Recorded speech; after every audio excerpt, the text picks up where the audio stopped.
Okay, I'm going to call to order this regular scheduled meeting of the Stanton City Council.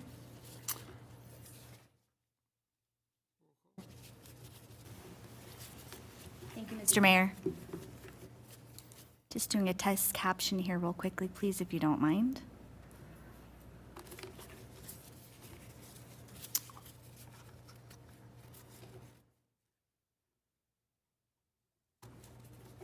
Council Agency Authority Member Barrios. Here. Council Agency Authority Member Taylor. Yep. Council Agency Authority Member Warren. Here. Mayor Pro Tem Vice Chairman Torres. Here. And Mayor Chairman Shaver. Here. Thank you. Have we received any requests to speak on our closed session items or anything today? Mr. Mayor, we have none. Okay, and no correspondence, and there doesn't seem to be anybody breaking down the door. So that being said, we will then go ahead and have a report on what we're discussing. Thank you, Mayor and Council. Today, there is one item on closed session. It's conference with legal counsel, anticipated litigation, which is significant exposure, one case. Okay, any other?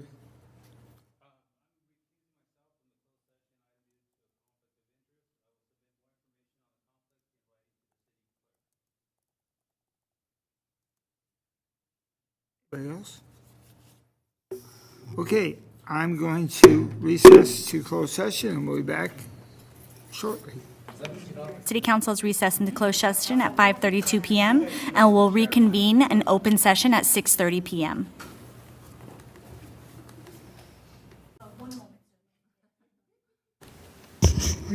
Call progress.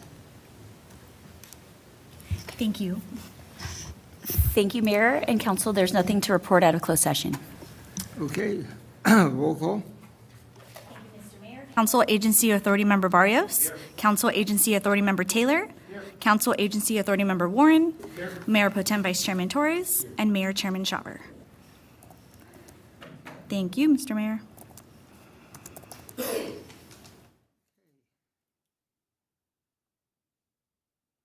The flag today.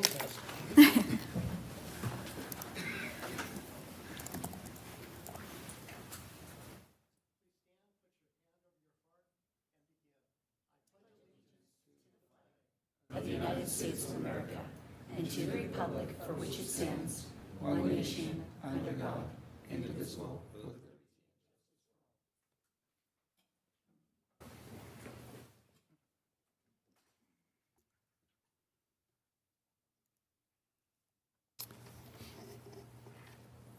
We have a homeless outreach update. Yes. Good evening, Honorable Mayor and members of the Council.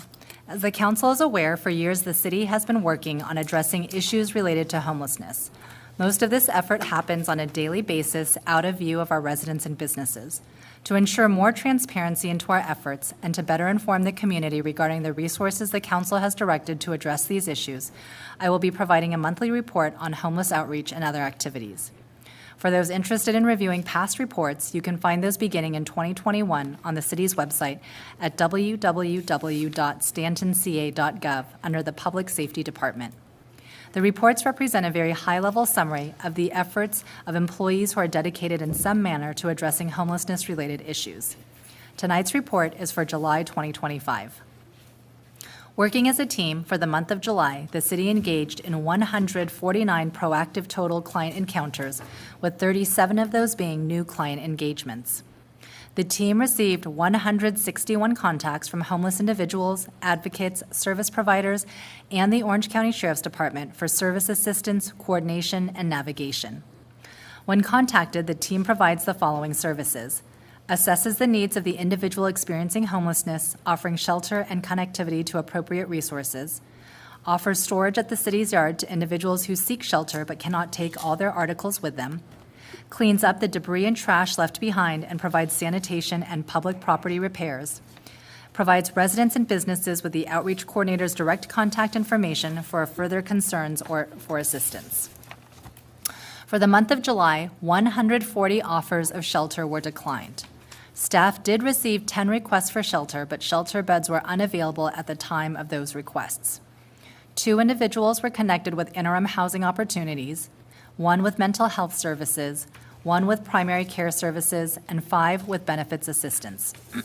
The highest priority areas in the city for May, based on calls and field observations, were Veterans Park, Stanton Park, and the south side of Catella Avenue and Mercantile. So we have 3 real-life stories today, and unfortunately, none of them can be determined to be an outright success, but I do think the importance of these stories is showing how much time and effort is dedicated, and yet sometimes how difficult it is to get an outcome that we're all hopeful for. So outreach coordinators encountered a male individual experiencing street-level homelessness. The individual was clearly disoriented but declined services. Staff have continued to encounter this individual on a weekly basis, and they continue to offer services, and he continues to reject all offers. However, despite his refusal, staff will continue to remain engaged and hopefully get him to accept services one day. Outreach coordinators also received a call from City Hall regarding a known homeless individual who needed hygiene services and shelter. The outreach coordinators secured a bed reservation on behalf of the individual at the Buena Park Navigation Center, which is not easy, and staff coordinated with the Hope Center to arrange for transportation. Frustratingly, several days after their arrival at the Navigation Center, the city's outreach coordinators were notified that the individual voluntarily exited the shelter, which now means they are ineligible to return for 30 days. And finally, outreach coordinators have been engaged with a client for months and have tried to support them in obtaining documentation to access services, including those necessary to be placed on the county's housing list. Despite staff's best efforts, the client has repeatedly missed scheduled DMV appointments. Staff recognizes this individual is struggling with ongoing substance abuse, which has affected the client's capacity to adhere to appointments. The 3 scenarios shared with you tonight occur regularly and highlight the barriers that are beyond the scope of city staff to address and overcome. However, despite that, the city will continue to offer services and proactively engage with individuals. While the city has allocated significant resources to outreach and has worked diligently to connect individuals to appropriate resources, the city does not tolerate antisocial or illegal behavior regardless of the perpetrator. As such, the city, through its code enforcement, public works, and Orange County Sheriff's Department contract, continues to enforce all violations of the city's municipal code and state law to the full extent of the law. Thank you, and that concludes my report for this evening. Staff is available to answer any questions. Do I have any questions? Okay, thank you, Hannah. Can I get a copy of that? Too? Yes. Okay, at this time, we will move on to, I think it's consent calendar. All items can be taken in a single motion. We have items 9A through 9N. You have any questions? I'll move on. Second. All in favor? Aye. Anybody opposed? 10, public hearings. This is item 10A, modification of false alarm response. Modify the fee. Thank you, Mr. Mayor. That item would be for me. I would like to note for the record as well as for council, I do have staff looking at it, but I do believe we're having an audio connection issue through Zoom. So I'm hopeful people can hear us, but if not, the recording will be available through a separate channel. They just won't be able to hear tonight, which unfortunately I do apologize. So moving on to item 10A, again, it's the public hearing regarding request to modify fee for false alarm responses. This evening, again, we're consideration of the false alarm fee. This is through the Orange County Sheriff's Department, request for an annual upgrade determining by the report that was pushed out through the Sheriff's Department. The recommended action is this evening is that City Council declare this item not subject to CEQA, conduct a public hearing, and adopt resolution number 2025-32 permitting the Sheriff's Coroner Department to increase the false alarm fee from $141 to $209. The resolution entitled is, again, approving the Orange County Sheriff's Department to increase its false alarm fee. That concludes staff's report. Available for any questions that you may have before or after the public hearing, sir. Okay, I'm going to open the public hearing on item 10A. Is there anyone from the audience who would like to discuss or have input on item 10A? Have we received any correspondence? Mr. Mayor, we have none. Okay, close the public hearing, bring it back. How long has it been since we've done this? How many years? 2021. 2021, okay. And this is just where our cost is, right? This is the sheriff's cost to Okay. recoup the fees. I'll move it. Go ahead, roll call, please. Thank you, Mr. Mayor. I did hear a motion by Mayor Shaver and a second by Mayor Pro Tem Torres. I will now proceed with roll call vote. Councilmember Warren? Aye. Councilmember Barrios? Yes. Councilmember Taylor? Yes. Mayor Pro Tem Torres? And Mayor Shaver? Yes. Thank you, sir. Item passes 5-0. Unfinished business, we have none. New business, 12A, fiscal year 2025-2026 Senior Home Improvement Program. Yes. Good evening, Honorable Mayor and members of the council. As you recall, at your budget workshop on May 27th, 2025, the council provided $100,000 in funding for the fiscal year 2025-26 Senior Home Improvement Program, including program administration. The city entered into an agreement with Civic Stone for full turnkey administration of the program, including marketing, application intake and review, contractor coordination, homeowner support during construction, code compliance verification, release of liability documentation, payment oversight, and comprehensive program tracking and reporting. Civic Stone currently provides similar services for the cities of San Clemente and Seal Beach, as well as the County of Orange. Community Services Director Zenia Bobadilla and I have met with Civic Stone, and Civic Stone has introduced us to the general components of each of the programs that they currently oversee. We use that as a basis to prepare a proposed program for the City Council to consider this evening, and I do have a slide that will get up on the screen shortly for you. And there's really 3 key areas of the program that we'll be walking through and that the council can provide staff with direction on. So the first is the grant amount. So we are recommending that the grants range from $5,000 to $8,000, and the grant must cover the full cost of the proposed improvement. This would allow the council to award these grants to 11 to 15 households to participate. And the reason we're recommending it cover the full cost is when we were talking to Civic Stone, they explained it can get a little bit messy when you're only subsidizing a portion of a project, and then it's a little harder to track which portion was covered by that amount. So they walked through, there are many different types of home improvements that can fall within this cost category. So that's the first item. Is there any thought from that company on matching funds or percent of the funds? That's certainly something the council can consider. One of the items that you'll consider next is the target audience for this group. And what staff is currently proposing is seniors who qualify as low income. So if you would like to keep that target audience, it might be hard for them to put up matching funds, but if the council would like to consider that, we can certainly make that a program requirement. So right now what we're proposing is target audience, you would have to be age 65 or older, obviously a Stanton resident, and you would have to qualify as low income, which we used the income allowances that HUD puts out for 80% of the area median income, which means for a one-person household, you cannot make more than $94,750. And for a two-person household, you cannot exceed $108,300. And when they are reviewing income, there is a list that HUD also uses, that Civic Stone uses. So it includes wages, self-employment or rental income, Social Security benefits, pension, annuity, or retirement distributions, unemployment, disability, or other benefits, any type of public assistance, and other categories which might include alimony, child support, or gifts. So that's just recommendation. Council can certainly talk about that this evening and provide us with alternate parameters. I'm not sure why I apologize, the screen is being a little finicky this evening. Luckily, there's only 3 categories, so I can verbally walk you through them. The final one is we anticipate this program being oversubscribed, meaning we're probably going to get more applications than we can fund this year. So one of the suggestions our consultant made that she's seen work really well is the first group that they prioritize is seniors who have ADA-related improvements that are medically approved so they could stay in place. Age in place is, I think, a term that you're probably familiar with.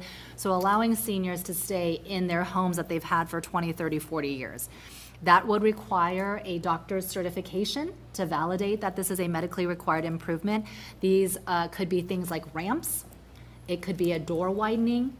It could be conversion of bathrooms to install support bars, or even to transform tubs into walk-in shower situations. So there's a number of projects that would qualify under ADA-related improvements.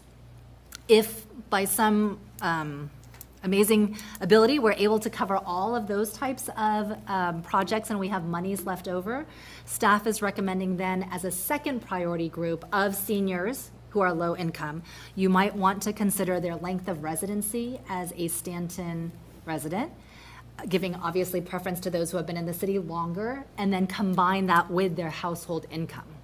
So that's it. Those are the 3 criteria. So if we can move to slide 2, we can have that discussion this evening. And then the next slide I can quickly walk through. That was just how the program would actually be administered. But the items we need your direction on are the grant amounts, the target audience, and how we would prioritize that list. If we have a large group of seniors in that first group, could we have a sort of like a drawing? People have done that in the past. It's up to the council if you No, I'm want. just, Oh, I know that that's some of the things that have done. That way everybody gets a fair opportunity. Let's say we have 50 seniors and we only have a limited amount of money. And I think that, it's hard sometimes to determine what they really need as far as each individual and how it affects their way of life. But if we have them in a category where this group is greatly affected by the way it's done, then maybe we could then have sort of a random drawing. Just something to think about, to be fair to everybody. Just a thought. Yes, go ahead, Gary. I assume it's only going to be for homeowners. correct. They must own their home. Now, how long can someone who's been here for 1 month apply? Or do they have, are we going to set a certain number of years? Yes, absolutely. Council, you can set the criteria for how you want this program to be administered. So if you would like a minimum residency requirement, we can certainly apply that. And I have another question. So, for example, so if a project costs $10,000 and the grant, whatever, is only $8,000. Correct. Currently. Currently, see, because I have, as a homeowner, I'm thinking senior citizens, a lot of them older, you know, the roofing is what deteriorates. So they may not have a physical problem, but at a certain age, you know, they can no longer go on top of the roof, so it's just leaking. And a roof go up to 15, 20,000, Right, easily. and it may be Payment. they may need help. So say they get a roofing job for 12,000, and we say, oh no, sorry, because we can only give you 8. I think we should make it where if they could come up with that $4,000, we cover 8, and then they pay the 4, equals 12,000. That way they can get the roof. Because I couldn't imagine. I just think of my situation not being able to climb the roof. Sure. It would be a little harder to fix, and if I was low income, I wouldn't be able to qualify for that, so I'd be just getting. I think the concerns, and we can certainly do that, but the concerns the consultant brought up is right now, the way the program works, there's no holding of money. So the city has the grant, and then we identify the contractor. The consultant has a stable of contractors that have been approved, and then the money goes straight from the city to the contractor after the work is reviewed and the city has inspected it and approved it. So I think what her concern was is that if you have a chip in, you just got to make sure that they're not using that as a way to take advantage of the program, work with a contractor. They would still have to work with one of our guaranteed contractors, and we would have to figure out a way such that we wouldn't want to hold their money, but we would have to verify that nobody was trying to game the system. And so that would be the only concern. I'm sure we can find a way to address it, but at some point, I think the council would want to set a cap on, like, how much of their money do we want to allow to go into it? So just consideration to make it as simple as possible And for the maybe end this user as first well. year we do it, we just, unfortunately, we can't do that, but maybe in the future, we can come something, we can work something out. And I think this first year will be a learning experience for all of us because we'll see how many applications do we get and what are the projects that are being requested. They might all be roofing and then you might decide, well, and I could come to you if, as we get the applications and they're all big dollar, I may say, look, none of the projects actually are falling under the threshold in our community, even though that was the case in other communities. Do you want to reconsider increasing the grant amount and maybe only helping 5 families this year, right? But we won't know who applies until we open it. Go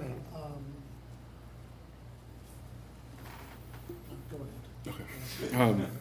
I definitely don't disagree with Councilmember Barrios. I do think that in the future it'd be good to look at, offsetting some of the price on really important things. Meanwhile, though, for this year, I think it would be good to prioritize by, lowest income, and then also compound that with the average time that someone has been living in Stanton. I think that that'd be a good idea. And I think that this will serve as, our city manager correctly said, this will serve as kind of like a litmus test to see what needs we have in the community. But I do think that prioritizing low-income seniors is important. Some of the older houses in this in all these neighborhoods really need a lot of work. Does this cover Just the way townhomes? it works, does the applicant ask you what they, or you ask, the applicant tells you what they want to do? How Correct. do we come up with the amount of money? They have to have that contractor that works for the. Right, so Civic Stone has a stable of contractors, and there are kind of limited improvements you can do within $5,000 to $8,000. We could, even on the application, provide some very common requests that other cities in the county are seeing as like a checkbox if you're interested in this, or prioritize, and then we can also have an other. If we didn't capture an improvement that you wanted, you can also apply and list it here, and then we can work with our contractors to see, what the cost would be and if it falls within the grant amount. My concern with that is to a certain amount of contractors, right? And what if they have a friend that's a contractor licensed where they could give them a good deal and the job can be cheaper, but they can't use them? And instead of paying, say, $4,000 for a job, now it's $8,000 for that job. That's my concern with that. And I think the concern goes both ways, that when you allow somebody the flexibility to pick their contractor, either we could be missing out maybe on a friends and family discount, but they could also take advantage of the city in some way because it's not through this thoroughly vetted process. Is there a way to say, okay, well, you get an estimate from one of the contractors under that, the one you're recommending, and another one, you can get another one outside, and as long as they're licensed contractors, and then they could see which ones, that way it's almost like equal bidding. We could consider that, but we have, because this is a city-run program, we have some very strict requirements in terms of insurance that the contractor has to have, in terms of liability, indemnification. So I can talk to our contractor. I think it would be better if, I would hate for our consultant to have to, let's say we award 10 different grants. I would hate for them to have to work with 10 unknowns who we're not sure about the quality of their work.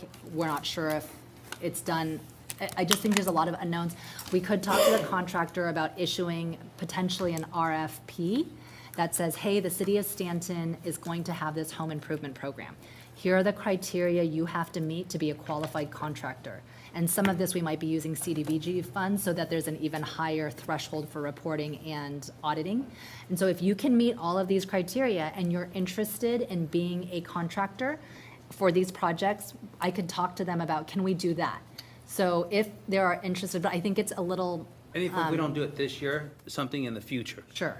Yeah, I think whatever we do, we just want to be consistent. Right. And make sure they're very carefully vetted. I think another priority that we should focus on is also focusing on modifications that help our seniors who are disabled, like mobility issues and stuff like that. I think we should prioritize those projects first before any other ones. And I'll add, when it comes to getting permitting, that if you have an electric car, and let's say if you want to have a charger at home and you're using a state rebate, it's very much the same kind of process, that they need to be licensed properly with the state and through channels to where only certain people can do it. And I've looked into it myself, and I haven't had the opportunity to go, oh, hey, let me have a friend come and do it. If you want to get a state rebate, you can do it without a rebate, but the rebate's nice.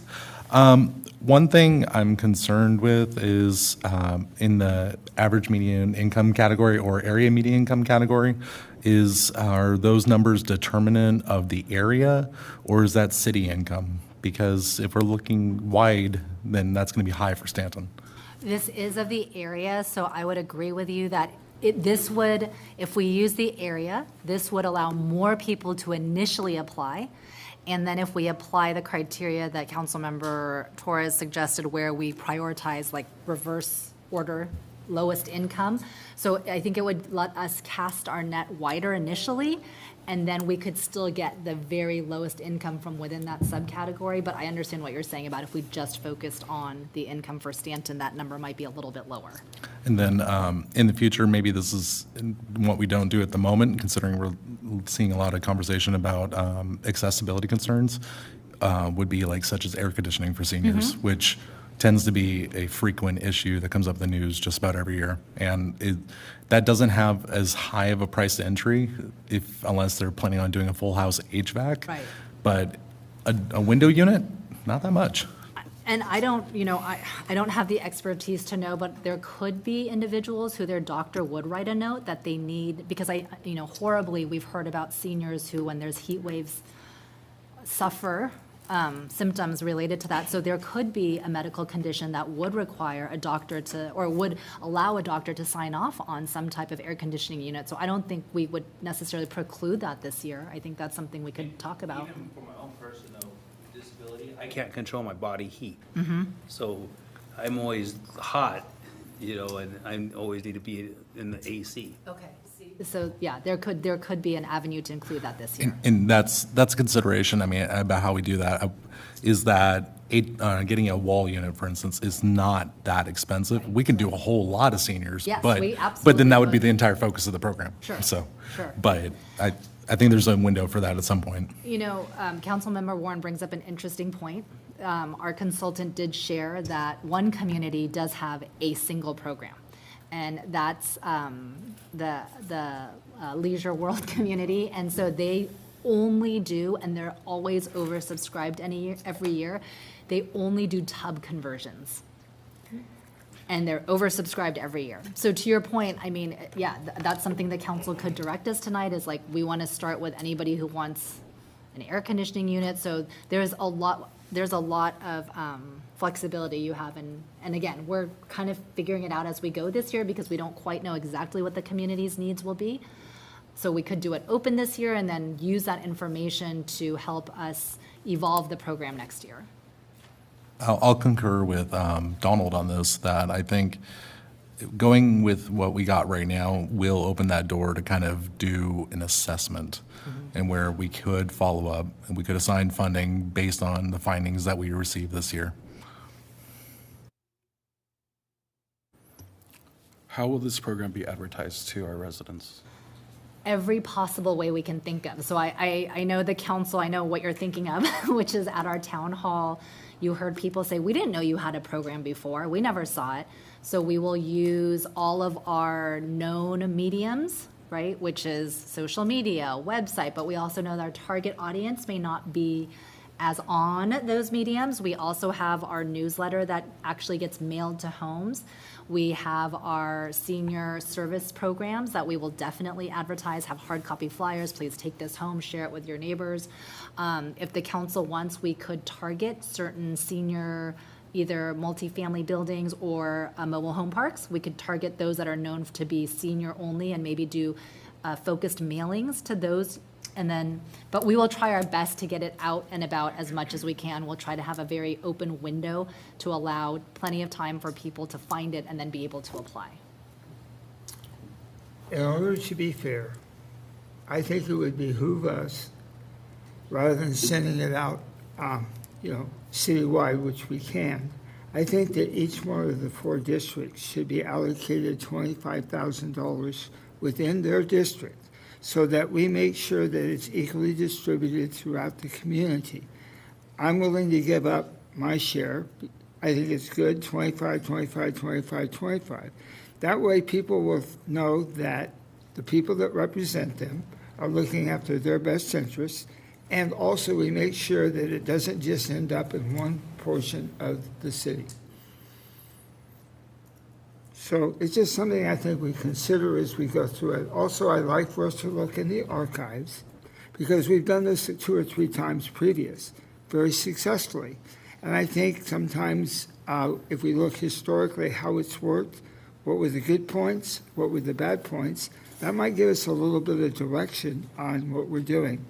I think also sometimes, here we are trying to figure out what we're going to spend it on.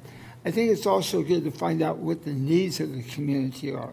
Because if you know what their real needs are, if all of them seem to fall into a pattern, it makes your decision-making representing your district a lot easier. Like a senior assessment survey? Right.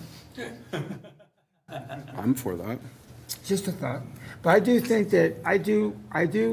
that we should do this district-wide. I think it's important that each of you have an opportunity to serve your district, to make sure that it's equally distributed throughout the city, and that we don't end up with just 1 or 2 areas getting the bulk. It's not a lot of money, but the nice thing is if we split it up, then we know that it's going to be spread out throughout the community.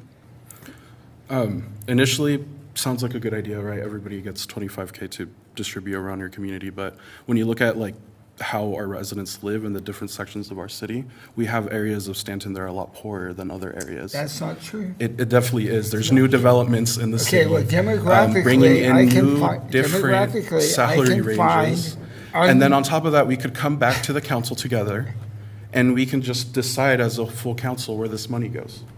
I think that if we have sole control, if a council member has sole control over funds, I think that's more problematic than having a whole council agree where this money goes to.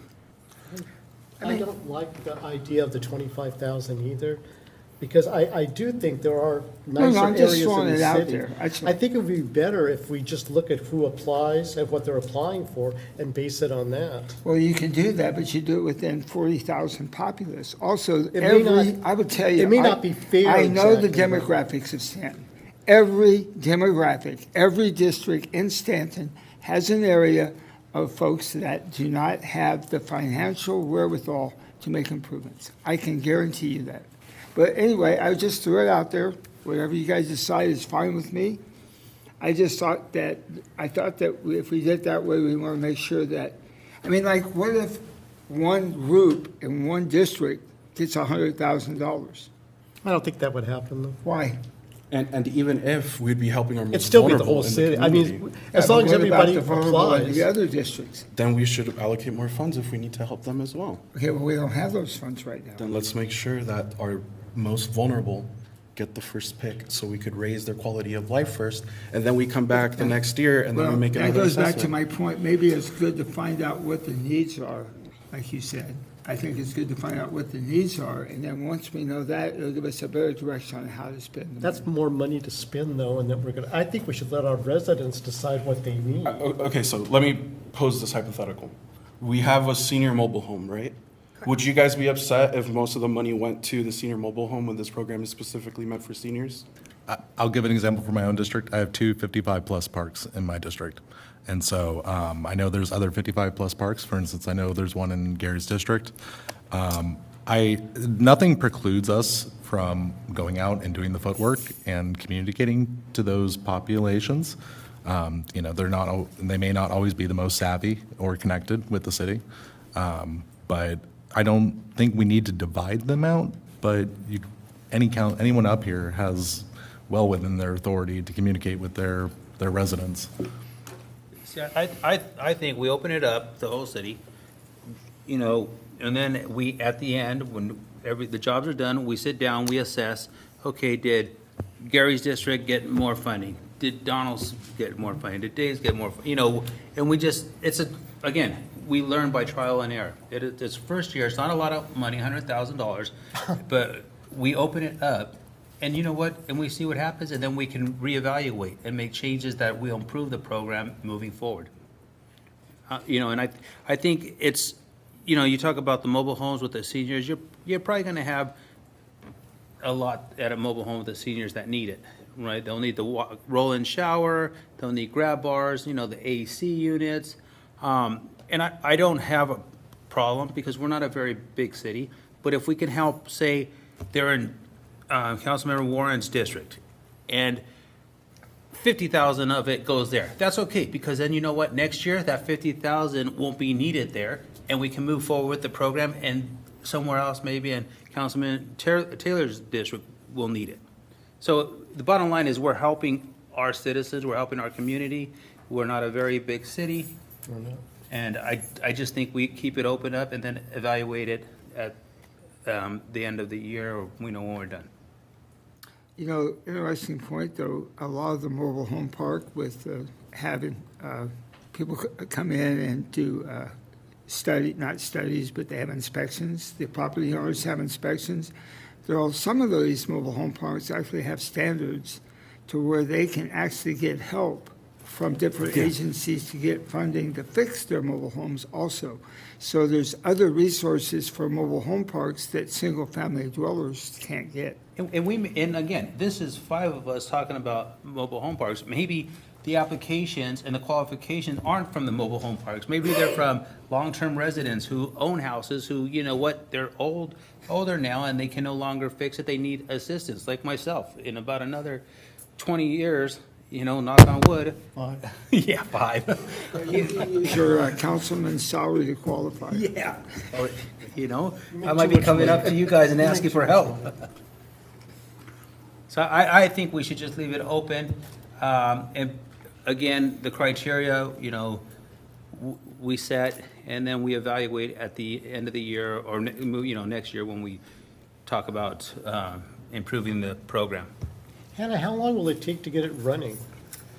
Civic Stone is ready to start creating the documents, the application form, as soon as we get direction from the council this evening. So I Wow. think if we can give them the information, we're gonna make sure to have it all translated into the applicable languages. Our community services department is going to help with some of the graphic design. We could probably, I would like to come back to council to like formally introduce the program and use this venue as one way to communicate with individuals. So I can probably come back to you the first meeting in September and formally launch the program. And then we can hit the ground running. The consultant said in some cities, they expend and complete everything within 6 months. So what do we want to do?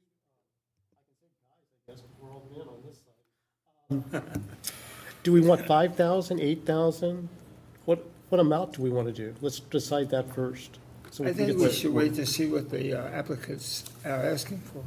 Well, I think you have to let them know when you're putting the information out, how much. I don't think you can keep that a secret. High end or low It end. should be like a project-based allocation.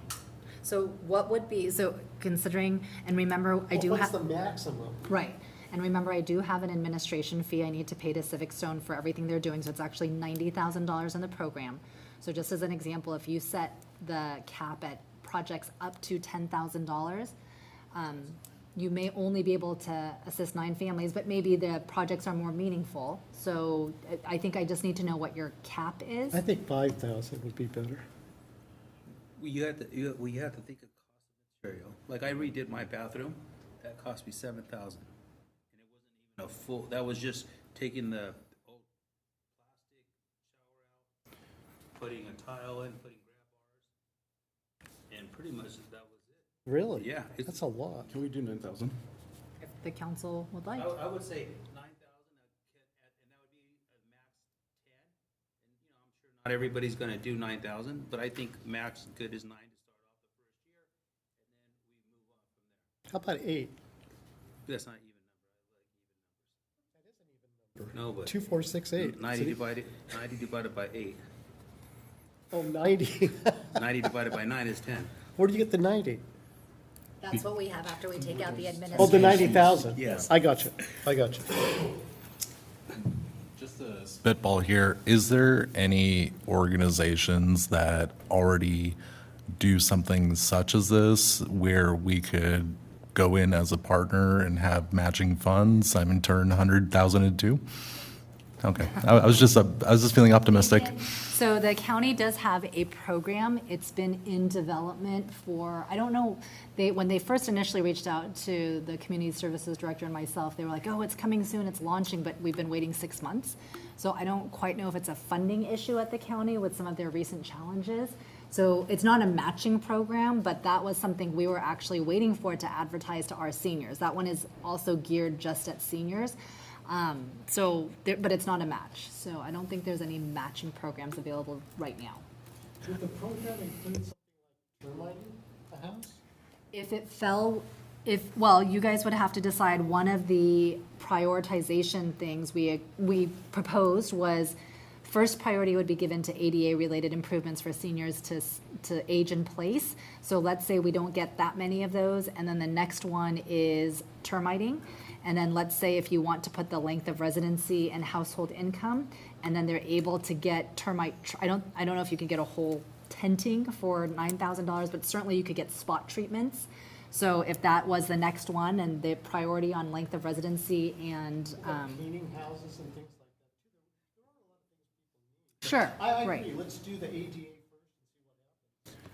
You brought up a good point. I think that our second parameter, or our second tier, should be treatments such as pests or mold, because there's a lot of people that live with mold, and it doesn't really get treated unless if there's, an influx of money. It's expensive to treat it it. is. A lot of people don't have the money. Well, and I can give another example, the popcorn ceilings, which tend to contain asbestos, and it's Well, not if you great. want to do that, I think that along those same lines, you could probably spend that money and do a good job citywide on environmental issues, such as you said, mold, mildew, termites, slippery, conditions, where you need a ramp. Something with health and safety might be a good way to look at it too. I think it's good to keep this broad for the moment, because then it gives us the option to evaluate. Maybe somebody does come in the highest amount, but maybe on the list they're in 20th place, hypothetically. So they may be coming in high, but they're not likely to be at the front of the pack. Yeah. Okay, whatever we decide, could we also make available to the council a successful one that we had in the past, one of the ones that we did successfully? Share with the council a project that was successful. No, we had this program. We used, Yes. yes, we did. We had a couple of them, and they were very successful. So maybe we could see how and why they were successful. It might give us a little guidance. That's all. And depending on how the list shapes out, and we there may be some, small amounts, $200 increments, whatever they may be, that after this program goes through, we can be, hey, we're going to assign just, maybe $2,000. Maybe that's going to help 5 more people. I mean, we can, once we get this effectively, what it will be is an assessment out, and then we can come back. And it may not have to wait a full year to help a few people. Okay, so we're going to go ahead and move forward. We're going to at least find out maybe one or two things that have worked in the past. We're going to they're going to get together with how they're going to implement and put it back and bring it back for our approval. And that will contain such as cost, the amounts, how we're going to go about doing it. So if I could just, I know the city has attempted to run this program in the past, and in my 3 years, and even looking back a couple years beyond that, it was not, it was very, I guess the residents weren't aware of the program, so I understand we directed COVID monies to it, and it actually was not spent at all. So I don't know if you want me to look super far back. I don't know if maybe times are different enough that maybe we want to try this. I can, but I'm not aware. I did talk about this with staff when I first got here, because you did try to run a program, and it was not, I don't know why, it did not happen. The second time we tried to run it under my tenure, we couldn't find contractors who would agree to our indemnification language. So we actually weren't able to even launch the program. And so now we have a proven method to get contractors who will agree to all the indemnifications and risk waivers. So again, I'm happy to look back in time. That might delay the launch of the project. Okay, so let's Star Trek it. Go forward with somebody who's never been there before. See what happens. You don't have to research it. Okay, okay. Is that okay with you guys? All right. So let me just clarify the direction I have right now. So we're going to have a grant amount. Individuals can apply up to a maximum of $9,000. Our target audience, we've agreed, will be seniors, and the age qualification for that will be 65 or older. They will need to qualify as low income, given the 80% of the area median income, which we acknowledge may be a little bit higher than what Stanton's 80% might be. Under prioritize, on the application, we will have checkboxes that have some common improvements that the consultant has seen, as well as open-ended requests. We will give priority. So this is what I don't think I got full direction on. For the primary priority, the staff recommendation was ADA-related improvements with a qualified medical assessment. Do you want to require the medical assessment? I see yeses and nos. I say no. If they're that age anyway, they're gonna need the bars and that sort of thing. The lower entryways, the bars, things like that. I think we should get the easiest, like verifiable first, and then later worry about, you know, the people that don't have like a doctor's note. Need a doctor's note. No, I'm saying we should, so we could prioritize the ones we can We're not verify. medical professionals, how are we gonna? You're right, that's why they would get a doctor's note, not a note from us. It's not a note from us, it's they're presenting. Why don't we do this? Why don't we wait until the applicant comes in, begins to go through the process, and then one of the final things they have to present, if they're awarded, is a note from the doctor or ADA Well, certification. I'm thinking about grab bars, right? It's, grab bars are, you know, older people need, why should they have to go get a doctor's justification for grab bars? Now, I could see something maybe like, not even a ramp, because if I were to apply for this program in a wheelchair, you guys see me in a wheelchair, and now you want me to go get a doctor's note?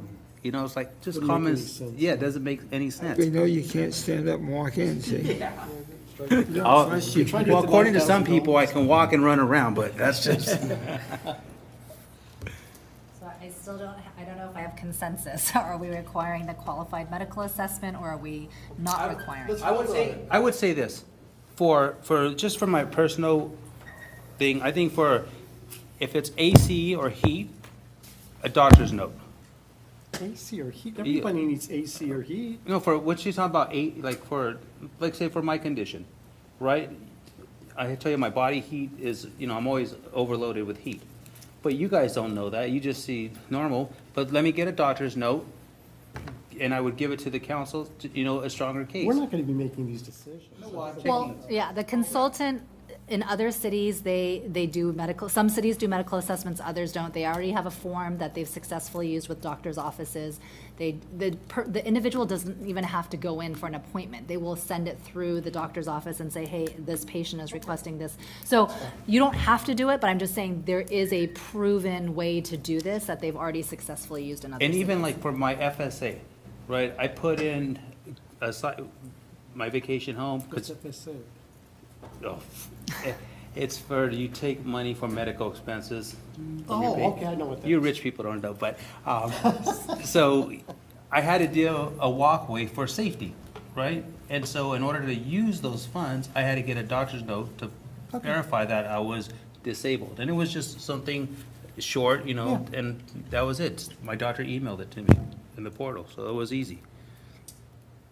So yes? Yes, Doctors know. Thank you. yeah. Okay. That was And then, just so we're going I to could've give, enveloped.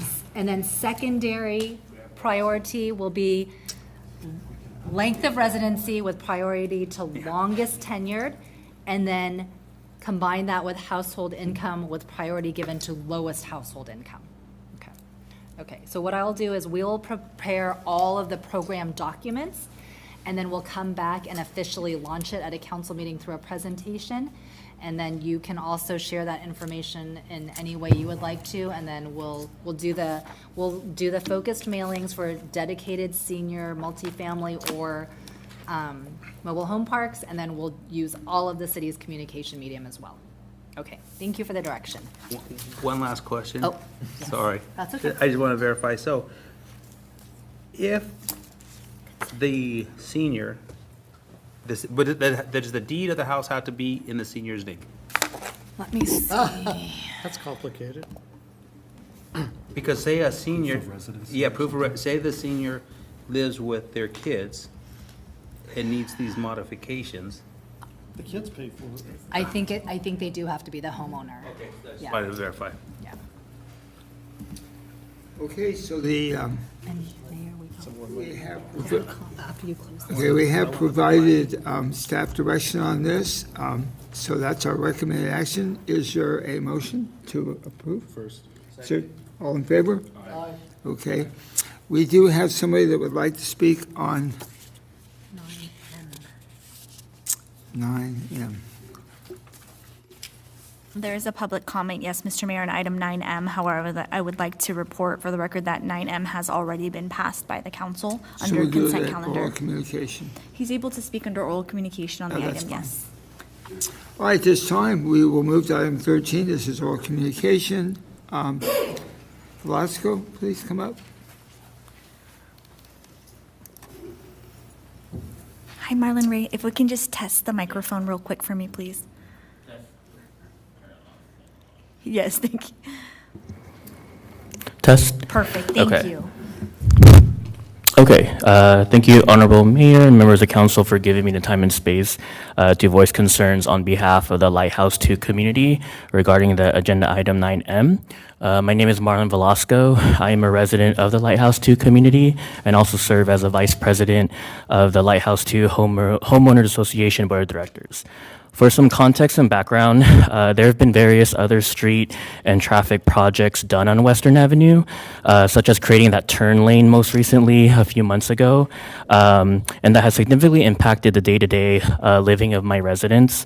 The construction workers closed off our entrance without warning, without any communication, so we were only left with one entrance, which also is kind of a fire liability as well.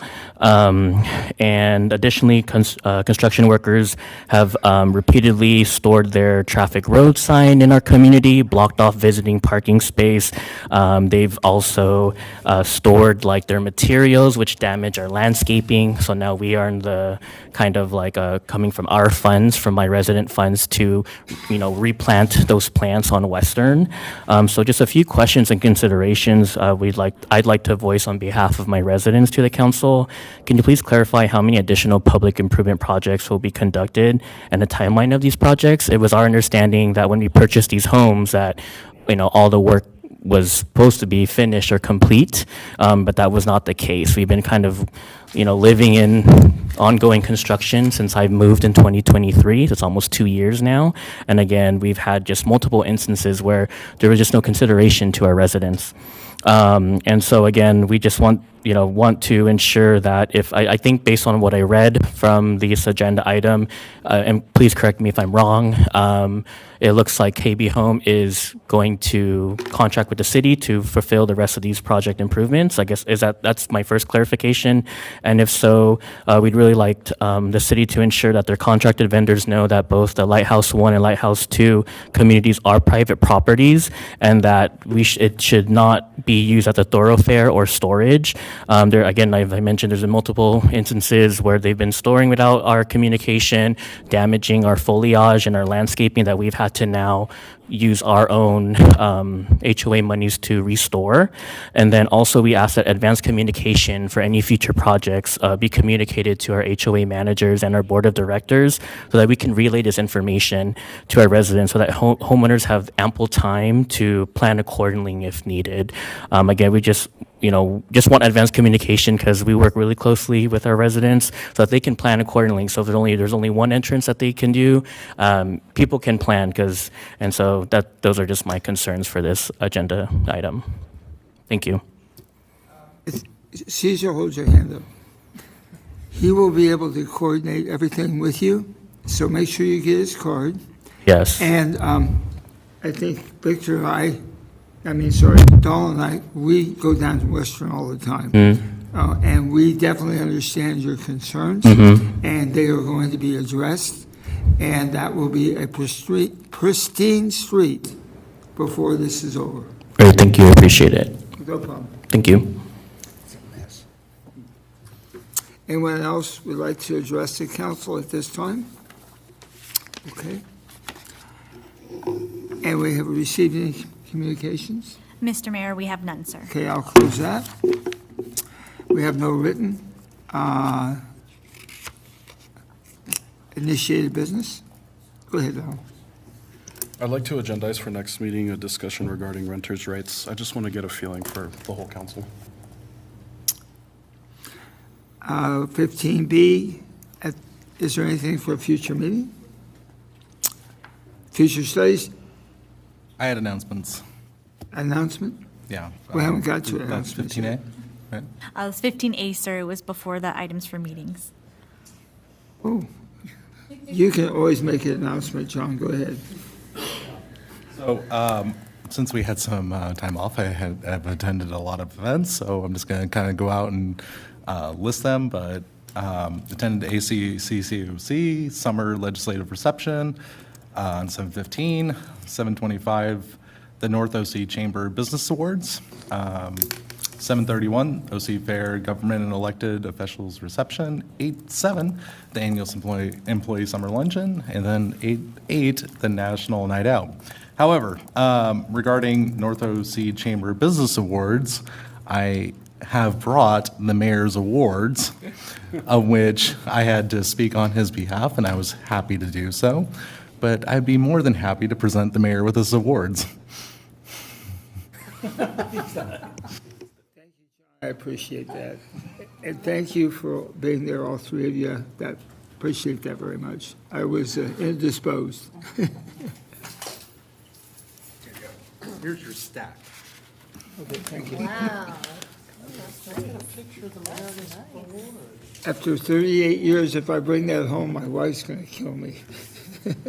Anyway, thanks, guys. I heard that you did a great job representing the city of Stanton. Can we get a picture?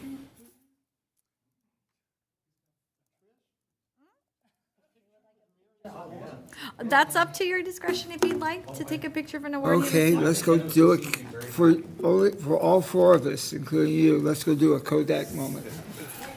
Stay up on the dais if you'd like, since we don't have anything to kind of gather you guys. I like Fujifilm better. I've had to keep those safe.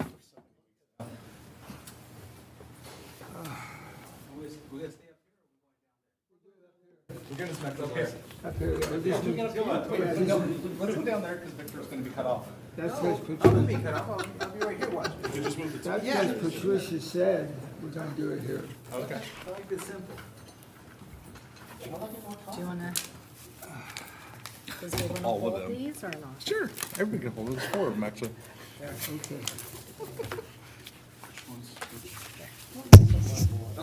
There you go. Yeah, there you go. See, you can hold, there you go. This is a nice one. Yeah, so you're holding it.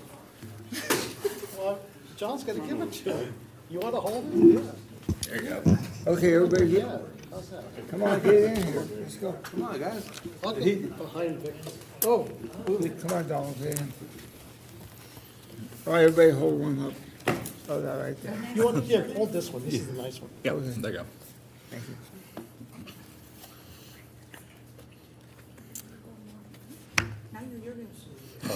Like that? Stay put, Victor.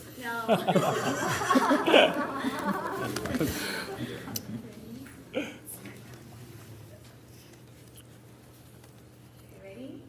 1, 2, 3. I know I'm all up in your business. 1, 2, 3. Thanks, guys. I really appreciate you guys filling in.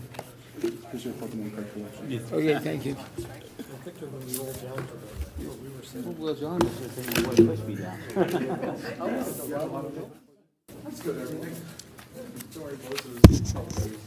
I heard Victor was afraid to go upstairs because he was going to go down the ramp and crash. The rap was easy going down, but then when I.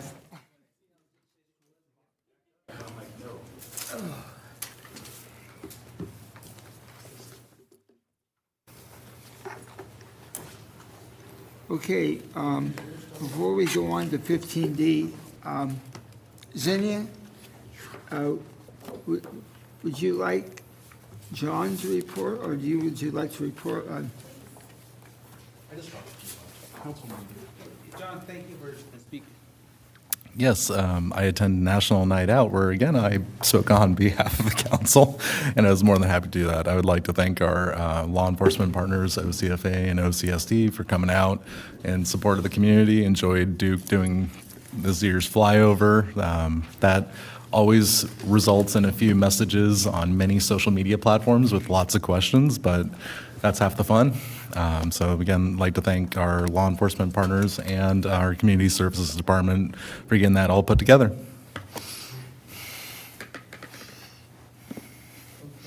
And then,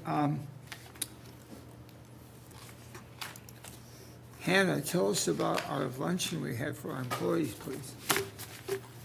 Thank you. So the council graciously hosted a summer employee appreciation luncheon last Thursday. It was held at Stanton Central Park.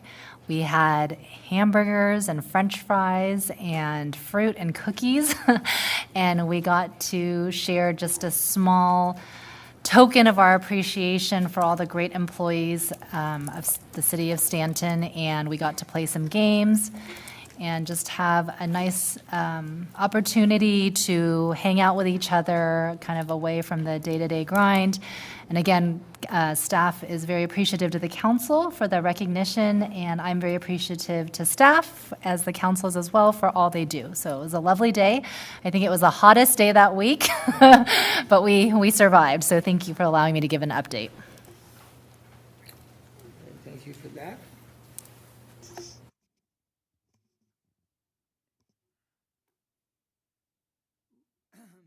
This time, we're going to have 15D, and this is the John Warren swap meet.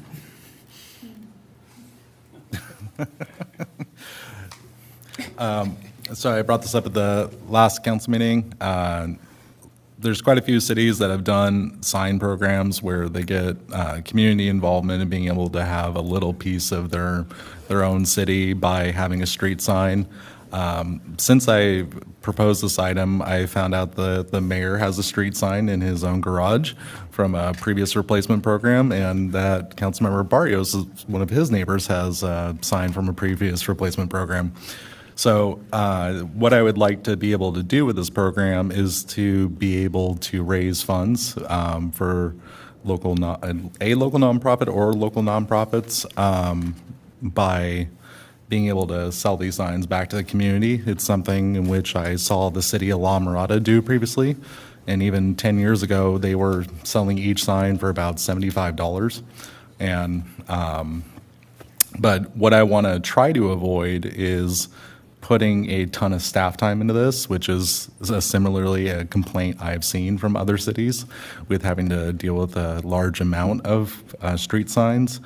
To this extent, I would be happy to take it upon myself to store the signs, document the signs, and even if necessary at a future time, provide a report back about what happened with the signs.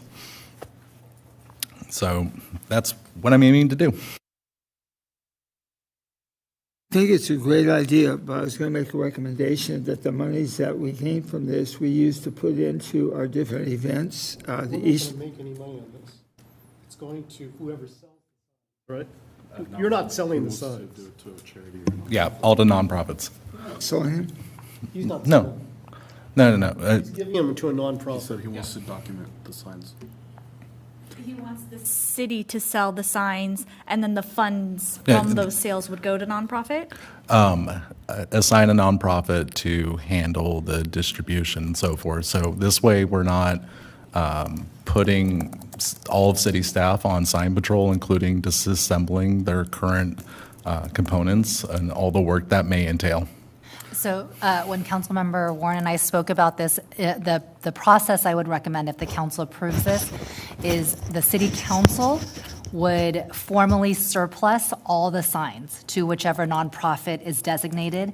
And from that moment, it is the nonprofit's responsibility to come pick them up from their storage place and then they're no longer the concern of the city. The sale of them and the proceeds are no longer associated with the city either. So, is to ask that charity or whoever gets them to use those funds for things like Santa Sirens or Halloween night and Easter egg hunt and things like that? I would rather prefer to keep it to nonprofits and not effectively reintegrate it into the city, because we're surplusing it out of the city to a nonprofit. Then that would be entailing putting the money back into the city. I'd prefer that if a nonprofit's going to take the time to do the work and the effort to actually disassemble these signs, first of all, and then distribute them out to the community, that the money can stay with a nonprofit or nonprofits. And are there any nonprofits interested? I've spoken to the Lions Club about it. I mean, at this time, I'm not outright saying that we do the Lions Club. You know, for instance, the money can go, the signs can go to the Lions Club. The Lions Club could distribute that money back to the Boys and Girls Club, for instance. You know, I'd prefer to do that way. That way, like, nobody's outright making money off of this by doing the work. You know, it's a community service effort. Well, the Lions Club donates to every event in the city, so that's a good thing. Do we have to get? Should we get some kind of like $1 or something for the whole thing? You know, just to make it. We don't have to. There's a surplus process we use for other items. Caesar? Yeah, but we usually get money out of it. So what we've done in the past for our vehicles, we actually come back to the council, we surplus the vehicles, and then we have gov deals, which is the current way of us selling the vehicles through a government kind of process. And so they take care of making sure that we do all the proper channels to document the cost or the surplus of this, in this case, a vehicle, or we could do the signs as well. So, I have had an experience where you can surplus it to a nonprofit, and because it's a nonprofit, but if you would like to sell them for $1, we could draft an agreement. We could draft an agreement. $1 for all of them. Right, not per, right. I mean, that way we're doing, I think that's the right protocol, but maybe we can get an opinion from our attorney at some point, that's all. I just don't want us to get in trouble. Remember, no good deed goes unpunished. Yeah, and at this time, I believe we're seeking approval for this to come back again. And then that'd be a vote in the future, if I remember correctly.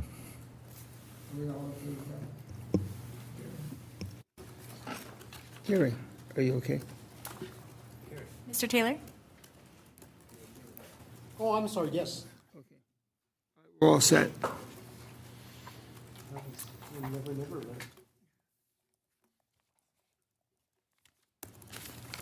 Items from our city attorney.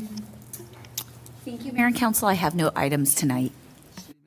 I just want to share another community event that our Community Services Department is hosting for us tomorrow. We have our Red Cross Blood Drive. We're partnering with the American Red Cross from 12 to 6 p.m. for a blood drive at Stanton Central Park in the multipurpose room. So that's 12 to 6 p.m. at, I see 12 to 6 p.m. and 1 to 7 p.m. Which one is it? 12 to 6 p.m. Okay, at Stanton Central Park. Thank you.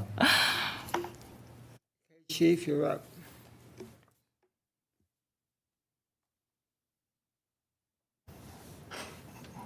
We're good. Good evening, Honorable Mayor, council members, city staff.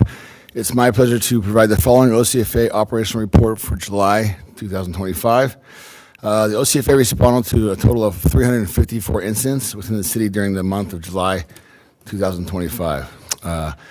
It is important to note that on July 1st, Engine 46 was upgraded to a full paramedic unit. This change means that Station 46 now operates 2 fully staffed paramedic units, Engine 46 and Medic 46.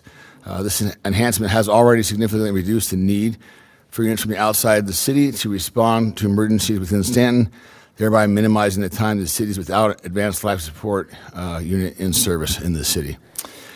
This improvement would not have been possible without the continued support of the city of Stanton. So on behalf of the Orange County Fire Authority, we sincerely thank you for partnership and commitment to enhancing emergency services within your community.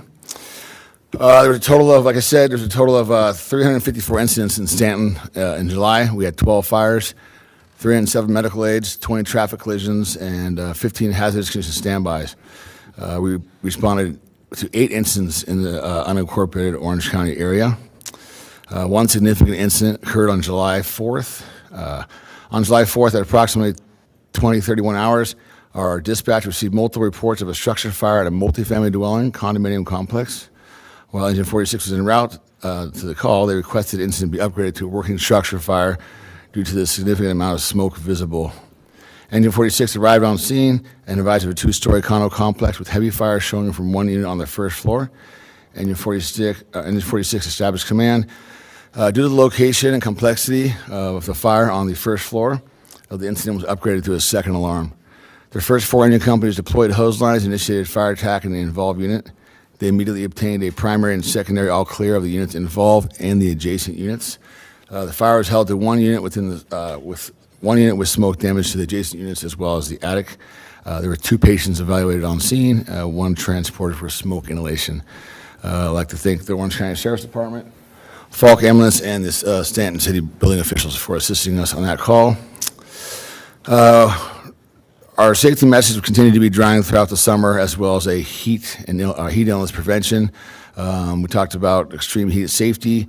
There's some flyers on our websites, things like avoiding strenuous work and activities during the warmest part of the day, drinking plenty of water, never leaving infants, young children, pets in hot cars, eat well-balanced light and regular foods, and always dress with loose-fitting clothes. We do have a couple of upcoming events. Please keep in mind that all are welcome to attend these events.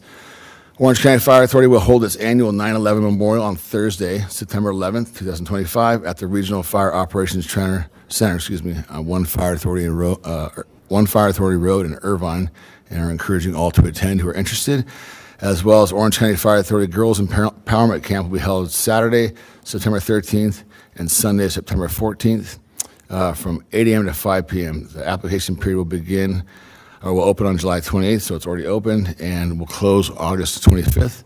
If anyone you know is interested, please apply quickly because spots are limited. And this concludes my Orange County Fire Authority Operation Report for July 2025.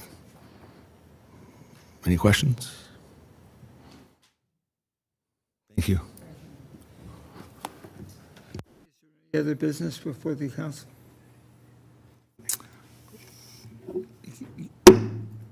Good evening.